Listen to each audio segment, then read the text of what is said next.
හැමෝම හරි දක්ෂයි මිනිස්සුන්ව විනිශ්චය කරන්න. කෙනෙක් ඇඳලා ඉන්න විදිය, කතා කරන විදිය, නැත්නම් ඔවුන්ගේ හැසිරීම දැකලා අපි තීරණය කරනවා ඔවුන් මොන වගේ අයද කියලා. හැබැයි ඔයා දන්නවද ඒ හැම හැසිරීමකම පිටපසින් අපිට කවදාවත් නොපෙනෙන කතාවක් හැංගිලා තියෙනවා කියලා. දවසක කුඩා දියණියක් ඇපල් ගෙඩි දෙකක් අතේ තියාගෙන ඉන්නවා. ඇගේ මව ඇය අසලට ඇවිල්ලා හරිම ආදරෙන් මෙහෙම අහනවා.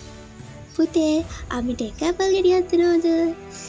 ඒ මොහොතේ ඒ දැරිය වහාම තමන්ගේ දකුණු අතේ තිබුණු ඇපල් ගෙඩිය හපා ගන්නවා. ඒ විතරක් නෙවෙයි ඊළඟ තත්පරේම වම් අතේ තිබුණු ඇපල් ගෙඩියත් හපා ගන්නවා. මවගේ හිත රිදෙනවා. ඇය හිතනවා තමන්ගේ දියණිය හරිම ආත්මාර්ථකාමී කියලා. මම දරුවට ගන්නපු දේ වැරදිලාද? මව තමන්ගෙන්ම අහගන්නවා. මව තමන්ගේ හැඟීම් පාලනය කරගෙන නිහඬව බලා ඉන්නවා. මොහොතකින් ඒ කුඩා දැරිය තමන්ගේ දකුණු අතේ තිබුණු ඇපල් ගෙඩිය මව දෙසට දික් කරනවා.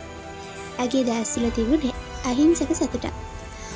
අම්මේ මේ ඇපල් ගෙඩිය ගන්න, මේක තමයි වැඩියෙන්ම පරිරස. ඇය ඇපල් ගෙඩි දෙකම හපා කෑවේ ඒ වයින් වැඩිපුරම රස ඇපල් ගෙඩිය මොකක්ද කියලා බලලා තමාගේ අම්මට දෙන්න.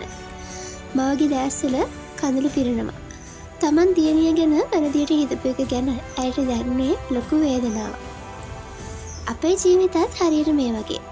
සමහර වෙලාවට කෙනෙක් අපිට ප්‍රතිචාර දක්වන විදිය අපිට අමුතුයි කියලා හිතෙන්න පුළුවන්.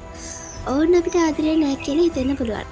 හැබැයි මතක තියාගන්න, ඔවුන් මේ දේ කරන්නේ ඔබට තියෙන අකමැත්ත නිසා නෙවෙයි. ඔවුන්ටම ආවේනික විදියකට ඔබට හොඳම දේ දෙන්න දරන උත්සාහය නිසා වෙන්න පුළුවන්.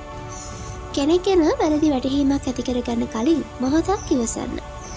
ඔවුන්ට තමන්ගේ කතාව කියන්න ඉඩ දෙන්න. අද ඔබ කවුරු හරි ගැන වැරදියට හිතාගෙන ඉන්නවද? ඔවුන්ගේ හැසිරීම නිසා ඔබ කේන්තියෙන් ඉන්නවද? එහෙනම් ආයෙත් සැරයක් හිතන්න. හැම හැසිරීමකම ඔබට නොපෙනෙන කතාවක් හැංගිලා තියෙන්න පුළුවන්. විනිශ්චය කිරීමට කලින් තේරුම් ගන්න උත්සාහ කරන්න.